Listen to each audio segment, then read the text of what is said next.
রাস্তায় মদ্যপান করতে বারণ করায় পুলিশের সঙ্গে বচসা ও হাতাহাতির অভিযোগে দুজনকে গ্রেফতার করল পুলিশ। ধৃতদের নাম উত্তম পাল এবং রাজকুমার দাস। ধৃত দুজন শিলিগুড়ি ও মাটিকাড়ার বাসিন্দা।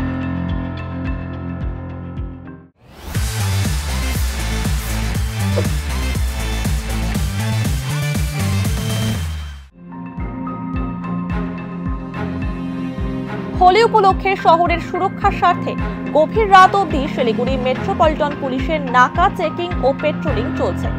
শনিবার রাতে পেট্রোলিং এর সময় জলপাই মোড়ে একটি গাড়িতে মদ্যপান করছিল উত্তম পাল এবং রাজকুমার দাস। সেই সময় পুলিশ তাদের রাস্তায় মদ্যপান করতে বারণ করে। অভিযোগ, মদ্যপান করতে বাধা দেওয়ায় দুজনই পুলিশ কর্মীদের ওপর চড়াও হয়, এমনকি ধাক্কাধাক্কি ও হাতাহাতির ঘটনাও ঘটে। এরপরই শিলিগুড়ি থানার বিশাল পুলিশ বাহিনী পৌঁছে দুজনকে গ্রেফতার করে। ধৃতদের আজ শিলিগুড়ি আদালতে পেশ করা হয়েছে। গোটা ঘটনার তদন্তে পুলিশ।